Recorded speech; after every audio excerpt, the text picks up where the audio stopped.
Episode की starting में हम देखते हैं लॉन्ग हाउ जैसे ही मास मैन के ऊपर अटैक करता है। मास मैन अपने पूरे कॉन्फिडेंस में था और वो एक शील्ड से लॉन्ग हाउ के अटैक को रोक लेता है और Holi light chopping sword technique से लॉन्ग हाउ के ऊपर अटैक कर देता है और लॉन्ग हाउ को एक ही झटके में पीछे फेंक देता है, जिससे लॉन्ग हाउ पीछे जाके रिंग में टकरा जाता है। अब लॉन्ग हाउ काफी ज्यादा जख्मी हो गया था। ऑडियंस में बैठे दोनों बंदे ये मूव देखकर डर जाते हैं क्योंकि ये मूव काफी खतरनाक थी। लेकिन भी ये देखकर बहुत परेशान हो जाती है। तो मास्टर बताते हैं ये अपोनेंट के पास स्पिरिचुअल पावर है और वो किसी भी रश अटैक को काउंटर कर सकता है। अब बैटल अरीना में रेफरी आ जाता है और लॉन्ग हाउ से पूछता है क्या वो ये मैच क्विट करना चाहेगा अगर वो हार मानना चाहता है तो। लेकिन लॉन्ग हाउ इतना जख्मी होने के बाद भी खड़ा होता है और हार मानने से इनकार कर देता है और अपनी स्वॉर्ड लेकर रेडी हो जाता है फाइट आगे बढ़ाने के लिए। अब ये देखकर रेफरी वहाँ से चला जाता है। अब ये देखकर मासमैन आगे आता है। वो भी देखना चाहता था कि आखिर कब तक लॉन्ग हाउ उसके सामने टिक सकता है, आखिर कब तक लॉन्ग हाउ उससे फाइट कर सकता है और उससे लड़ सकता है। अब हम देखते हैं मासमैन अपनी सारी स्पिरिचुअल पावर को अपने स्वॉर्ड में डालता है और ये देखकर सभी लोग काफी हैरान रह जाते हैं और लिजिन बहुत परेशान हो जाती है। और मास्टर बताते हैं वो अपनी सारी स्पिरिचुअल पावर को अपने एक हाथ में ला रहा है क्योंकि उसे डिफेंड करने की कोई जरूरत नहीं है, क्योंकि लॉन्ग हाउ उसके ऊपर अटैक ही नहीं कर पा रहा है। इसलिए वो बस अटैक करके जल्द से जल्द इस मैच को खत्म करना चाहता था। अब हम देखते हैं मासमैन ग्रेविटी ऑफ लाइट टेक्निक का यूज करता है जिसमें लॉन्ग हाउ फंस जाता है और ये एक तरीके का ट्रैप होता है। लॉन्ग हाउ को कुछ भी समझ में नहीं आ रहा था। वो बस उस ट्रैप को अपनी स्वॉर्ड से ब्रेक करने की कोशिश करता है, लेकिन वो ट्रैप बहुत ही ज्यादा पावरफुल था। लॉन्ग हाउ उसे ब्रेक नहीं कर पा रहा था। तभी मासमैन लॉन्ग हाउ के ऊपर स्वॉर्ड चॉप टेक्निक से अटैक कर देता है और लॉन्ग हाउ को अटैक लग जाता है, जिससे लॉन्ग हाउ उसी ट्रैप के अंदर जाके टकरा जाता है। ऐसा लग रहा था जैसे मासमैन जो भी अटैक करेगा लॉन्ग हाउ उससे नहीं बच सकता है क्योंकि वो उस ट्रैप से बाहर नहीं निकल सकता था। अब ऑडियंस में बैठे लोग बातें करने लगते हैं आखिर ये किस तरीके की स्किल है, ये केज किस तरीके का लग रहा है। लेजेंड भी मास्टर से पूछती है ये क्या है, मैंने इस तरीके की स्किल पहले कभी नहीं देखी है। अब मास्टर भी हैरान रह जाते हैं और वो सोचने लगते हैं ऐसा लगता है ये इनहेरिटेड सीक्रेट स्किल है, हम सभी लोग केयरलेस हो गए थे ये सोच के कि ये 5th लेवल का नाइट है, इसलिए हमारा ध्यान बस स्पिरिचुअल पावर पे ही रह गया। अब दूसरी तरफ हम देखते हैं एल्डर भी ये टेक्निक को देखकर बहुत ही ज्यादा हैरान रह जाते हैं और उन्हें भी कुछ समझ में नहीं आ रहा था। वो बस ध्यान से मासमैन को देख रहे थे। अब बैटल एरिया में मासमैन बोलता है इस वर्ल्ड में जो कुछ भी है सभी चीजें लॉ ऑफ ग्रेविटी पे डिपेंड करती है। अब मासमैन उस केज की ग्रेविटी को और ज्यादा बढ़ा देता है जिससे लॉन्ग हाउ घुटने के बल आ जाता है। अब लॉन्ग हाउ हिल भी नहीं पा रहा था और मासमैन के मूव को देखकर साफ लग रहा था कि उस केज की ग्रेविटी वर्ल्ड की ग्रेविटी से बहुत ज्यादा हो गई थी, जिसकी वजह से लॉन्ग हाउ को नीचे खींच रही थी और लॉन्ग हाउ खड़ा भी नहीं हो पा रहा था। लॉन्ग हाउ अपने स्वॉर्ड के सहारे उठने की कोशिश करता है लेकिन उसमें उसे बहुत पावर लगानी पड़ रही थी। मासमैन बोलता है मैन टू मैन की लॉ पावर कम होती है, तभी तुम इस टाइम मेरे सामने सर झुकाकर गिरे हुए हो। तुम बहुत अच्छा लड़े लेकिन मेरे से बेहतर नहीं। मासमैन केज की ग्रेविटी को और ज्यादा बढ़ा देता है जिससे लॉन्ग हाउ के मुंह से खून निकलने लगता है। अब ये देखकर लिजिन बहुत ज्यादा परेशान हो जाती है और मास्टर से पूछती है अब हम क्या करेंगे, मेरा ब्रदर कैसे बचेगा। अब मास्टर बताते हैं ये कंट्रोल सिस्टम की सीक्रेट टेक्निक होनी चाहिए, ये कोई नॉर्मल स्किल नहीं है जिसे तोड़ा जा सकता है। अब स्पिरिचुअल पावर और सीक्रेट टेक्निक दोनों की वजह से ये नाइट और भी ज्यादा पावरफुल हो गया है। अब हम देखते हैं मासमैन अपनी स्वॉर्ड लिए लॉन्ग हाउ की तरफ बढ़ता है। वहीं हम लॉन्ग हाउ को देखते हैं जिसकी हालत काफी ज्यादा खराब होती है। अब long how aura of thrones technique का यूज करता है जिससे वो मासमैन के डिफेंस को ब्रेक कर सके और खुद को उस फॉर्मेशन से आजाद कर सके, लेकिन वो ऐसा नहीं कर पा रहा होता है क्योंकि मासमैन की स्किल बहुत ही ज्यादा पावरफुल होती है। इधर मास्टर भी बता रहे होते हैं कि मासमैन की स्किल बहुत स्ट्रांग है, केवल वही है जो उसने इस स्किल को यूज किया है, लेकिन लिजिन बहुत ज्यादा परेशान हो जाती है। इधर बैटल एरिना में मासमैन लॉन्ग हाउ से कहता है तुम्हारी कोशिशें यूजलेस है, एब्सोल्यूट डिफेंस के सामने सब बेकार है। अब इधर हम लॉन्ग हाउ को बहुत ज्यादा दर्द हो रहा होता है। लॉन्ग हाउ उठने की कोशिश करता है लेकिन वो फॉर्मेशन और भी ज्यादा स्ट्रांग हो जाता है। अब लॉन्ग हाउ गिरकर घुटनों के बल आ जाता है। लॉन्ग हाउ काफी बुरी कंडीशन में आ गया था और उसके मुंह से ब्लड निकलने लगता है। तभी लॉन्ग हाउ को उसके डैड की बातें याद आने लगती है। फिर हम फ्लैशबैक का सीन देखते हैं जहाँ लॉन्ग हाउ के डैड शिंग्यू लॉन्ग हाउ से कहते हैं लॉन्ग हाउ क्या तुम जानते हो कि क्यों आज तक हिस्ट्री में ऐसा कोई नाइट नहीं हुआ जो डिसिप्लिन और गार्डियन दोनों हो। इधर हम प्रेजेंट का सीन देखते हैं वो मासमैन उस फॉर्मेशन के पावर्स को और भी ज्यादा बढ़ा देता है जिससे लॉन्ग हाउ को और भी ज्यादा दर्द हो रहा होता है। और हम फ्लैशबैक में देखते हैं जहाँ शिंग्यू कह रहे होते हैं कि इनेट इनर स्पिरिचुअल पावर की वजह से ज्यादा एडवांस स्किल सपोर्ट के लिए ज्यादा स्पिरिचुअल पावर की जरूरत होती है। और दूसरा रीजन है एनर्जी, जिसको कल्टीवेशन को और ज्यादा आगे तक ले जा सकते हैं। ज्यादा की चाहत ये सिर्फ दोनों स्कूल को बना देती है, उसमें से कोई भी कल्टीवेशन नहीं कर सकती है।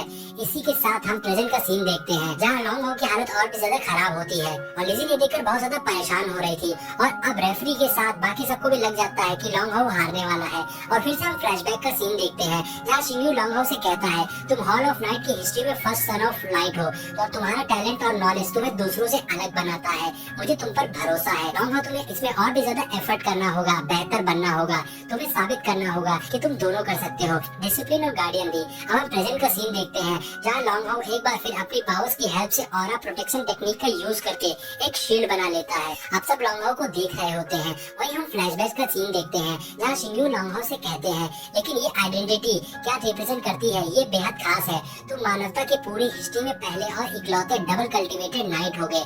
अगर एक बार तुम्हारी आइडेंटिटी रिवील हो गई तो सबको पता चल गया कि तुम कौन हो, तो तुम्हें टारगेट किया जाएगा। अब हम प्रेजेंट में देखते हैं, जहाँ लॉन्ग हाउ ने प्रोटेक्टिव शील्ड बना ली थी। अब ये देखकर मास्कमैन कहता है, एक ही ट्रिक बार बार यूज करके तुम खुद को एंड की तरफ ले जा रहे हो। इधर हम ऑडियंस में बैठे दो बंदों को देखते हैं, जो यही सोचने लगते हैं कि अब लॉन्ग हाउ हार मानने वाला है, क्योंकि लॉन्ग हाउ काफी बुरी कंडीशन में है। वही 5 लेवल के बंदे को देखते हैं, जो मन में सोच रहा होता है कि अगर अब लॉन्ग हाउ को अब अपनी असली स्ट्रेंथ नहीं दिखाई तो वो हार जाएगा। अब हम फ्लैशबैक का सीन देखते हैं, जहाँ लॉन्ग हाउ शिंगयू से प्रॉमिस करता है कि वो आसानी से अपनी आइडेंटिटी को रिवील नहीं करेगा। अब हम प्रेजेंट का सीन देखते हैं, जहाँ वो मास्कमैन देखता है कि लॉन्ग हाउ अभी भी हार नहीं मान रहा है और दर्द सह रहा है। तो मास्कमैन अपनी पावर्स को जनरेट करके अपने स्वॉर्ड से अटैक करके एक ही झटके में लॉन्ग हाउ की प्रोटेक्टिंग शील्ड को तोड़ देता है और अब लॉन्ग हाउ के ऊपर अटैक करने वाला होता है। ये देखकर रेफरी अनाउंस करने वाला होता है कि लॉन्ग हाउ मैच हार गया है, लेकिन लॉन्ग हाउ इतनी आसानी से हार नहीं मानने वाला था। और लॉन्ग हाउ मन में अपने डैड से माफी मांगता है और कहता है, मैं यहाँ पर हार नहीं मान सकता हूँ। और ये बोलकर लॉन्ग हाउ अपनी पावर्स को यूज करके मास्कमैन पर काउंटर अटैक करता है, जो कि बहुत जबरदस्त होता है, जिससे वहाँ जबरदस्त ऑरा निकलता है और मास्कमैन की स्वॉर्ड उड़कर पीछे जाकर गिरती है। ये देखकर सब शॉक हो जाते हैं, क्योंकि लॉन्ग हाउ ने एसेंशियल फॉर्मेशन का यूज किया था, जो कि एक टेस्पिन लाइन की स्किल है। लेकिन ये देखकर कहती है कि ब्रदर लॉन्ग हाउ ने ग्रीन ब्लेड डीमन के अगेंस्ट फाइट करते हुए इसी टेक्निक का यूज किया था। इधर हम बैटल एरिना में देखते हैं, जहाँ long how discipline night skill का यूज करके एक और शॉट क्रिएट कर लेता है। वहीं वो मास्कमैन बहुत हैरान होता है, उसे यकीन नहीं हो रहा होता है कि long how discipline night skill का यूज कर रहा है। वहीं सारे एल्डर भी हैरान होकर लॉन्ग हाउ को देख रहे होते हैं। अब लॉन्ग हाउ अपनी दोनों स्वॉर्ड से स्लैश डाउन टेक्निक का यूज करके मास्कमैन के ऊपर अटैक करता है। लॉन्ग हाउ का अटैक जबरदस्त था, जिससे मास्कमैन पीछे हो जाता है। और अब लॉन्ग हाउ कहाँ रुकने वाला था, और long how lightning sting technique का यूज करता है, जिससे वो मल्टीपल स्वॉर्ड बना लेता है, जिससे वो बहुत सारी स्वॉर्ड से मास्कमैन के ऊपर अटैक करता है। वो मास्कमैन एक शील्ड बनाकर किसी तरह खुद को डिफेंस करने की कोशिश कर रहा होता है, और लॉन्ग हाउ बिल्कुल भी नहीं रुकता है। वो लगातार मल्टी स्वॉर्ड से मास्कमैन के ऊपर अटैक कर रहा था और मास्कमैन को जरा सा भी मौका नहीं मिल पा रहा था। लॉन्ग हाउ मास्कमैन पर तेज और सटीक अटैक कर रहा होता है। अब मास्कमैन लॉन्ग हाउ से कहता है, एक बार मुझे मेरा वेपन वापस मिल जाए, फिर मैं तुम्हें नहीं छोड़ूंगा। और अब मास्कमैन ब्लैक डिजर्ट टेक्निक का यूज करता है, जिससे लॉन्ग हाउ जमीन पर आ जाता है और लॉन्ग हाउ अपना पैर भी नहीं उठा पा रहा था। दरअसल ब्लैक डिजर्ट टेक्निक से बैटलफील्ड की ग्रेविटी बहुत ज्यादा बढ़ गई थी और अब मास्कमैन अपनी स्वॉर्ड लेने के लिए जाता है, लेकिन उससे पहले ही लॉन्ग हाउ एक और डिसिप्लिन स्किल का यूज करता है। ऑब्सीडियन स्लैश टेक्निक का यूज करके मास्कमैन के ऊपर अटैक करता है, जिससे फायर निकलती है और अब मास्कमैन बार बार बचता है, लेकिन वो स्वॉर्ड नहीं ले पाता है। अब लॉन्ग हाउ हवा में जंप करके हॉली स्वॉर्ड बना लेता है और अब ये देखकर सबके होश उड़ जाते हैं। किसी को भी यकीन नहीं हो रहा था कि लॉन्ग हाउ होली स्वॉर्ड को यूज कर रहा है, क्योंकि ये 5th लेवल की डिसिप्लिन नाइट की सबसे बड़ी किलर मूव है। ये डार्क फोर्स को भी तबाह कर सकती है। और ऑडियंस में बैठे लोग आपस में बात कर रहे होते हैं कि ये powerful technique high level night के लिए है, जो इस टेक्निक का यूज करके डीमन से फाइट करके उन्हें मारते हैं। तो इस टेक्निक का यूज लॉन्ग हाउ कैसे कर रहा है, क्या ये गार्डियन नाइट है या फिर डिसिप्लिन नाइट? अब सब बहुत ज्यादा शॉक हो जाते हैं। वहीं सारे एल्डर्स खड़े हो जाते हैं। वहीं सीनियर एल्डर भी काफी हैरानी से लॉन्ग हाउ को देख रहे होते हैं और उन्हें लॉन्ग हाउ के बारे में अंदाजा हो रहा था। वहीं लिजिन भी शॉक थी कि लॉन्ग हाउ एक डबल कल्टीवेशन नाइट है। वहीं मास्टर ये हुआ बताते हैं, लॉन्ग हाउ एक ही टाइम पर डिसिप्लिन स्किल और गार्डियन स्किल दोनों को ही प्रैक्टिस कर रहा है, लेकिन इस तरह की टेक्निक थ्योरी पर एग्जिस्ट करती है। अब हम देखते हैं लॉन्ग हाउ तेजी से आगे बढ़कर मास्कमैन के ऊपर अटैक कर देता है और मास्कमैन को उसकी स्वॉर्ड नहीं लेने देता है। अब जैसे ही मास्कमैन स्वॉर्ड उठाने जाता है, लॉन्ग हाउ उसके ऊपर अटैक करके उसे पीछे कर देता है। सब बहुत ज्यादा हैरान थे क्योंकि कोई भी डिसिप्लिन और गार्डियन स्किल दोनों को एक साथ यूज नहीं कर सकता था। मास्टर युवा कहते हैं लॉन्ग हाउ ने जो ट्रेनिंग पाई है डिसिप्लिन और गार्डियनशिप की, दोनों ही सबसे ऊपर है। अब लॉन्ग हाउ मल्टीपल शॉट बनाकर मास्कमैन के ऊपर लगातार अटैक करता है। मास्कमैन शील्ड से खुद को डिफेंस कर रहा होता है। अब लॉन्ग हाउ मास्कमैन पर बहुत ही पावरफुल अटैक करता है जिससे मास्कमैन नहीं रोक पाता है और उसकी शील्ड और उसका मास्क दोनों ही टूट जाते हैं और अब मास्कमैन थोड़ा जख्मी भी हो गया था और अब मास्कमैन अपनी स्वॉर्ड उठाने के लिए जाता है, लेकिन लॉन्ग हाउ तेजी से उसके पास आकर मास्कमैन की गर्दन पर अपनी स्वॉर्ड रख देता है और इसी के साथ लॉन्ग हाउ ने मास्कमैन को हरा दिया था। वहीं किसी को भी यकीन नहीं हो रहा था कि लॉन्ग हाउ ने मास्कमैन को हरा सकता है। अब वो एल्डर बात करने लगते हैं कि क्या लॉन्ग हाउ हान फैमिली से है। अब हम देखते हैं रेफरी बैटल एरिना में आता है और अनाउंस करता है नंबर 97 यानी लॉन्ग हाउ ने नंबर 4 को हरा दिया है। लॉन्ग हाउ को इस मैच का विनर डिक्लेयर कर दिया जाता है। मास्कमैन को अपनी हार पर बहुत गुस्सा आ रहा होता है।